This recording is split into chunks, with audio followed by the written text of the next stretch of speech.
Tanpa pikir panjang Abu Nawas memutuskan untuk menjual keledai kesayangannya. Keledai itu merupakan kendaraan Abu Nawas satu-satunya. Sebenarnya ia tidak tega untuk menjualnya. Tetapi keluarga Abu Nawas amat membutuhkan uang. Dan istrinya setuju. Keesokan harinya Abu Nawas membawa keledai ke pasar. Abu Nawas tidak tahu kalau ada sekelompok pencuri yang terdiri dari 4 orang telah mengetahui keadaan dan rencana Abu Nawas. Mereka sepakat akan memperdaya Abu Nawas. Rencana pun mulai mereka susun. Ketika Abu Nawas beristirahat di bawah pohon, salah seorang mendekat dan berkata, "Apakah engkau akan menjual kambingmu?" Tentu saja Abu Nawas terperanjat mendengar pertanyaan yang begitu tiba-tiba. "Ini bukan kambing," kata Abu Nawas. "Kalau bukan kambing, lalu apa?" tanya pencuri itu selanjutnya. "Keledai," kata Abu Nawas. "Kalau engkau yakin itu keledai, jual saja ke pasar dan tanyakan pada mereka," kata komplotan pencuri itu sambil berlalu. Abu Nawas tidak terpengaruh. Kemudian ia meneruskan perjalanannya. Ketika Abu Nawas sedang menunggang keledai, pencuri kedua menghampirinya dan berkata, "Mengapa kau menunggang kambing? Ini bukan kambing tapi keledai." "Kalau itu keledai aku tidak bertanya seperti itu, dasar orang aneh. Kambing kok dikatakan keledai? Kalau ini kambing, aku tidak akan menungganginya," jawab Abu Nawas tanpa ragu. "Kalau engkau tidak percaya, pergilah ke pasar dan tanyakan pada orang-orang di sana," kata pencuri kedua sambil berlalu. Abu Nawas belum terpengaruh dan ia tetap berjalan menuju pasar. Pencuri ketiga datang menghampiri Abu Nawas. "Hai Abu Nawas, akan kau bawa kemana kambing itu?" Kali ini Abu Nawas tidak segera menjawab. Ia mulai ragu, sudah 3 orang mengatakan kalau hewan yang dibawanya adalah kambing. Pencuri ketiga tidak menyia-nyiakan kesempatan. Ia makin merecoki otak Abu Nawas, "Sudahlah, biarpun kau bersikeras hewan itu adalah keledai. Nyatanya itu adalah kambing, kambing, kambing." Abu Nawas berhenti sejenak untuk beristirahat di bawah pohon. Pencuri keempat melaksanakan strategi busuknya. Ia duduk di samping Abu Nawas dan mengajak tokoh cerdik ini untuk berbincang-bincang. "Ah, bagus sekali kambingmu ini," pencuri keempat membuka percakapan.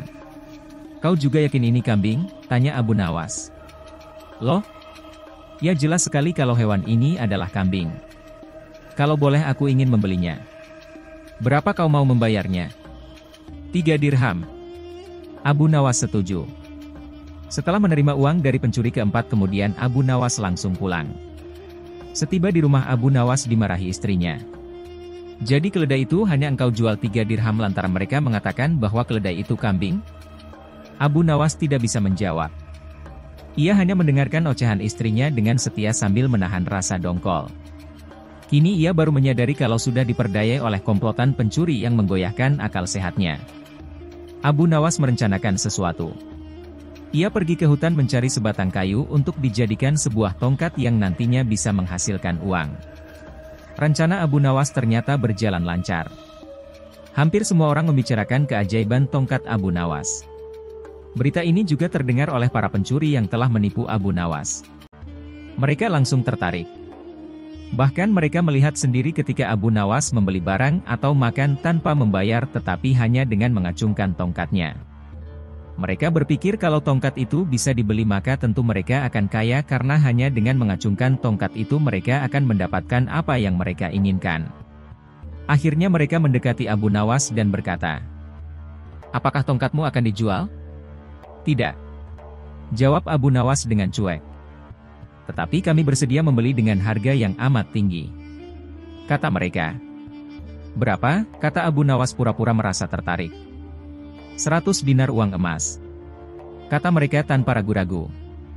"Tetapi tongkat ini adalah tongkat wasiat satu-satunya yang aku miliki," kata Abu Nawas sambil tetap berpura-pura tidak ingin menjual tongkatnya. "Dengan uang 100 dinar engkau sudah bisa hidup enak," kata mereka makin penasaran. Abu Nawas diam beberapa saat sepertinya merasa keberatan sekali. "Baiklah kalau begitu," kata Abu Nawas kemudian sambil menyerahkan tongkatnya. Setelah menerima 100 dinar uang emas Abu Nawas segera melesat pulang. Para pencuri itu segera mencari warung terdekat untuk membuktikan keajaiban tongkat yang baru mereka beli. Seusai makan mereka mengacungkan tongkat itu kepada pemilik kedai.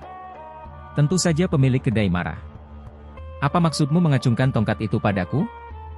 Bukankah Abu Nawas juga mengacungkan tongkat ini dan engkau membebaskannya?" tanya para pencuri itu. "Benar. Tetapi engkau harus tahu bahwa Abu Nawas menitipkan sejumlah uang kepadaku sebelum makan di sini." "Gila. Ternyata kita tidak mendapat keuntungan sama sekali menipu Abu Nawas. Kita malah rugi besar," umpat para pencuri dengan rasa dongkol. Pada kisah yang lain, pada suatu hari, secara tak terduga pangeran yang menjadi putra mahkota jatuh sakit. Sudah banyak tabib yang didatangkan untuk memeriksa dan mengobati tapi tak seorang pun mampu menyembuhkannya. Akhirnya raja mengadakan sayembara. Sayembara boleh diikuti oleh rakyat dari semua lapisan. Tidak terkecuali oleh para penduduk negeri tetangga. Sayembara yang menyediakan hadiah menggiurkan itu dalam waktu beberapa hari berhasil menyerap ratusan peserta. Namun tak satu pun dari mereka berhasil mengobati penyakit sang pangeran. Akhirnya sebagai sahabat dekat Abu Nawas, menawarkan jasa baik untuk menolong sang putra mahkota. Baginda Harun al-Rasyid menerima usul itu dengan penuh harap. Abu Nawas sadar bahwa dirinya bukan tabib. Dari itu ia tidak membawa peralatan apa-apa. Para tabib yang ada di istana tercengang melihat Abu Nawas yang datang tanpa peralatan yang mungkin diperlukan. Mereka berpikir mungkinkah orang macam Abu Nawas ini bisa mengobati penyakit sang pangeran? Sedangkan para tabib terkenal dengan peralatan yang lengkap saja tidak sanggup. Bahkan penyakitnya tidak terlacak. Abu Nawas merasa bahwa seluruh perhatian tertuju padanya. Namun Abu Nawas tidak begitu memperdulikannya. Abu Nawas dipersilahkan memasuki kamar pangeran yang sedang terbaring. Ia menghampiri sang pangeran dan duduk di sisinya. Setelah Abu Nawas dan sang pangeran saling pandang beberapa saat, Abu Nawas berkata, "Saya membutuhkan seorang tua yang di masa mudanya sering mengembara ke pelosok negeri." Orang tua yang diinginkan Abu Nawas didatangkan. Sebutkan satu persatu nama-nama desa di daerah selatan. Perintah Abu Nawas kepada orang tua itu. Ketika orang tua itu menyebutkan nama-nama desa bagian selatan, Abu Nawas menempelkan telinganya ke dada sang pangeran. Kemudian Abu Nawas memerintahkan agar menyebutkan bagian utara, barat dan timur. Setelah semua bagian negeri disebutkan, Abu Nawas mohon agar diizinkan mengunjungi sebuah desa di sebelah utara. Raja merasa heran. "Engkau kuundang ke sini bukan untuk bertamasya. Hamba tidak bermaksud berlibur yang mulia," kata Abu Nawas. "Tetapi aku belum paham," kata raja. "Maafkan hamba, Paduka yang mulia. Kurang bijaksana rasanya bila hamba jelaskan sekarang," kata Abu Nawas. Abu Nawas pergi selama 2 hari. Sekembali dari desa itu Abu Nawas menemui sang pangeran dan membisikkan sesuatu kemudian menempelkan telinganya ke dada sang pangeran. Lalu Abu Nawas menghadap raja. "Apakah yang mulia masih menginginkan sang pangeran tetap hidup?" tanya Abu Nawas. "Apa maksudmu?" Raja balas bertanya. "Sang pangeran sedang jatuh cinta pada seorang gadis desa di sebelah utara negeri ini," kata Abu Nawas menjelaskan. "Bagaimana kau tahu?" Ketika nama-nama desa di seluruh negeri disebutkan, tiba-tiba degup jantungnya bertambah keras ketika mendengarkan nama sebuah desa di bagian utara negeri ini. Dan sang pangeran tidak berani mengutarakannya kepada baginda. "Lalu apa yang harus aku lakukan?" tanya raja. "Mengawinkan pangeran dengan gadis desa itu." "Kalau tidak," tawar raja ragu-ragu. "Cinta itu buta.